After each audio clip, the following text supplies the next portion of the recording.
Hello, everyone. This is Dr. Terry Spencer, and I'm the program coordinator for the online shelter medicine program here at the University of Florida. We're sponsored by PetSmart Charities. And I want to welcome all of you who are new to our program. Maybe this is the first class you've ever taken, or maybe you're a returning student, and welcome back this semester. But this message is intended to give you a few tips for being academically successful in our program. If you are brand new to online learning, the learning curve can be a little bit steep. So hang in there for the first couple of weeks. We have lots of ways to help you in the first week of classes. If you're a returning student, a lot of this will be familiar to you, but you might want to listen because we've had a few changes to things along the way. And after that, if you see this in another semester, you don't have to listen to it anymore. But the first place I'd like to give you a tip is to get to know our online website, which is right here in front of you, the online sheltermedicine.vetmed.ufl.edu site. And this should be a reference that you go to often, because on this website, you can log directly into the e-learning site here with this button.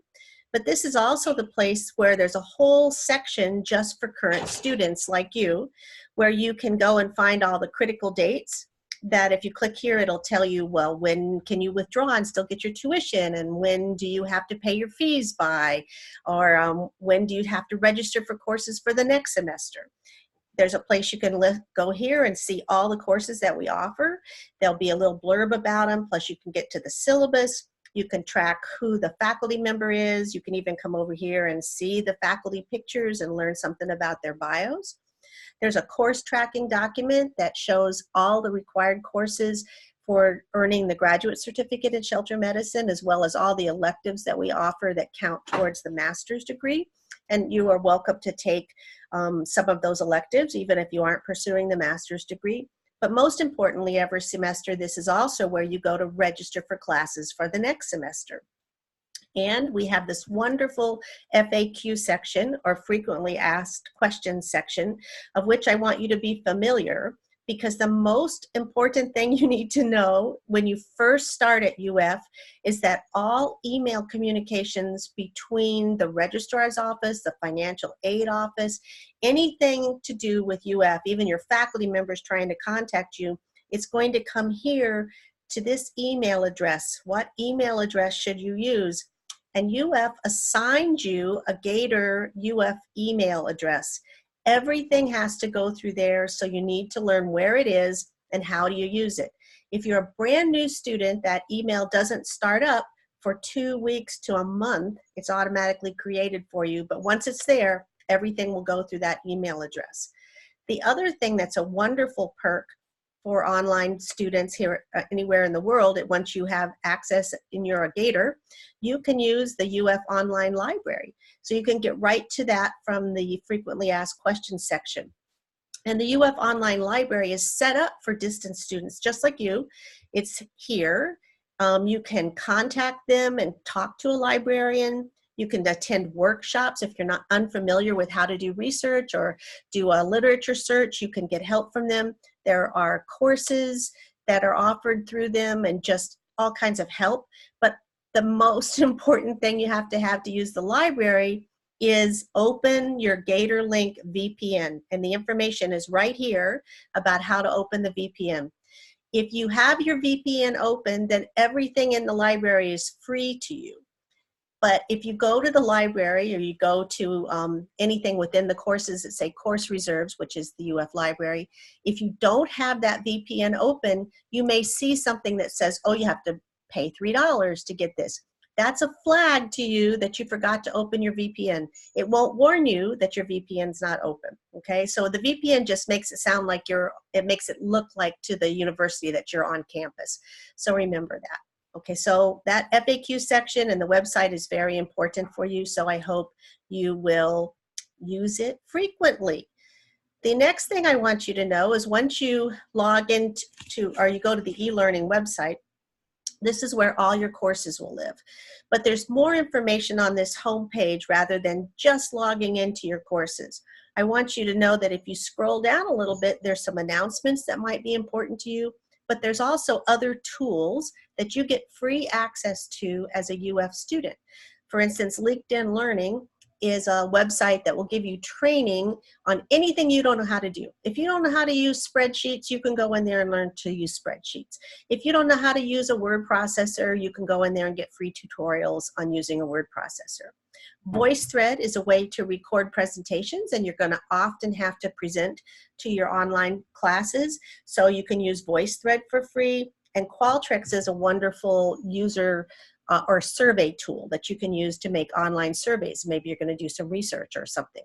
But if you need help with that, there's supported services up here. You can get help with VoiceThread. You can get help with Qualtrics, with learning. You can get student help. There's more FAQs under here. But also up here is this really important button. If you have any technology difficulties, go to the UF Computing Help Desk, which is right here, easy to access, and it tells you their hours of operation. You can call them, you can email them. They're open 24 hours a day, 7 days a week. They may not be able to fix everything instantaneously, but they can help you, okay, and they'll get back to you. So don't forget that all of that is available right on the web page where you log into eLearning. So once you log into eLearning, that's where your courses are going to be. And I've opened up one of the courses. This might not be one for you, but this is the role of the animal shelter in protecting community and public health course I wanted to use as a model for you. So you would see some of the things that are important to you as a student. Now my view looks just a little bit different than your view because I have an instructor mode open, but it's similar. Okay, so at the top of the page are always going to be announcements from your faculty members, important things, and you should check here often. If it has a little orange button by it, it probably means you haven't read that announcement. So the top 3 announcements, most recent 3 announcements will be always there for you, but you can always go find older ones over here. And they allow you to comment on them. So if you want to reply to the faculty member about something they asked in the announcement, do so. So this one shows me that there's 2 replies from students, okay?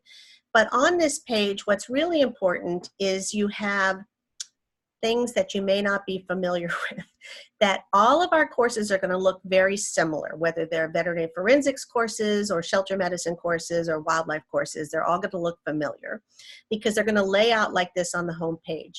And what's on the home page here are the different modules that you have to complete during the semester.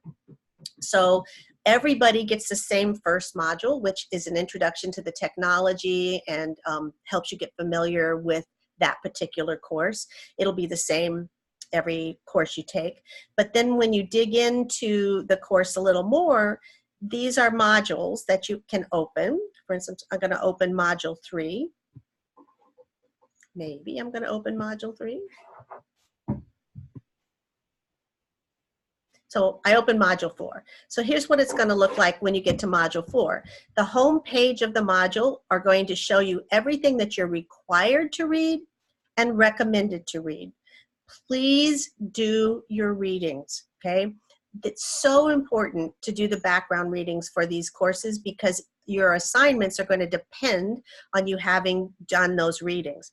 There are buttons at the bottom for you to page through the module, and so there may be an introduction to you, there may be something additional that they want you to read, there may be a short lecture that's required, there'll be assignments given to you inside the modules, there'll be grading rubrics that tell you what you're going to be scored over. There's going to be hyperlinks like this one where you can go out and you have to listen to something that was recorded by the professor, but go through the whole module, okay? Over here on the left-hand side, there's more things for you to be familiar with. So there's always the syllabus to your course, which will be right here. And on that syllabus, it looks like this. You can get a copy of the syllabus that you can see even on our website that tells you about the course that looks like this when you download it. So they're a document that you can keep that has email addresses for your instructors and course coordinators. It has all the objectives for the course, any requisites that you need to have, like this course would like you to have access to a local animal shelter, reminds you our website, whether there's any fees, but use this syllabus because, for instance, In here, it tells you that the required textbook has to be purchased for this course. And if you get it directly from the publisher using this link, it'll be so much cheaper than you can get it through the UF bookstore or even through online at Amazon. So use your syllabus, but the Canvas course or the e-learning site also shows you every assignment that you're going to have due throughout the semester and when it's due and what time it's due by. Okay, and if you click on those hyperlinks, it'll take you right to the assignments. Okay, so that's pretty important. The other piece that is in here is the course reserves. So if you can't find a paper that you were asked to read, it will always be in the course reserves. So when you open course reserves, if you haven't opened your VPN, so here's a list of all the papers that are used in this course. And if you wanted to read a chapter from the Dog Bites book, because you don't own that book, it's right here. But if you went to click on this and read it and you didn't have your VPN open, it might not let you download it, okay? We even have whole textbooks on file in your course reserves. So for instance, the Animal Behavior for Shelter Veterinarians book is available online, so you can use it, you know, as a student. So feel free to do that.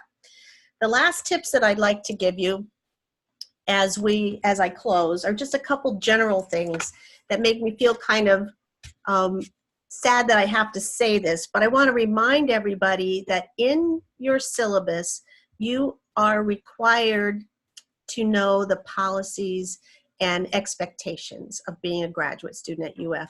And one of the most important things, all of this will be in the bottom of the syllabus. It all sounds like a boilerplate language, but be familiar with that, because I don't want you to get hung up on getting points lost or failing an assignment because you didn't know the policies. So you need to know that plagiarism isn't tolerated in grad school. So when you're posting to a discussion board or you're uploading an assignment that you wrote, if you cut and pasted any quotations from an article, you need to give attribution to that, as well as not just spouting off your opinions. You have lots of materials available to you and you're expected to use them. So cite your sources. Where did you get this idea that it was okay to define something this way? So be familiar with these tools as much as possible. And the final little tip that I'll give you is when you are posting assignments to the discussion boards in e-learning, remember that technology is not always our friend. I like to call them little gremlins get in the way. It might be best if you're going to write a 250 or 500 word answer to something to go ahead and type it out in a word processing software and then cut and paste it into the Canvas tool, just in case the site goes down and you've lost track of your assignments or something. With that, I'm always here for you, and I'll be happy to work with any of you anytime. You can send me an email through tspencer@ufl.edu, but I'm also the course coordinator in most of your courses, so you can reach me through the Canvas inbox, which is always out on the side of your website over here. It'll say inbox, and you can go in there and you can select who you want to send a message to right inside e-learning. I hope you have a wonderful semester. I look forward to working with you, and go Gators.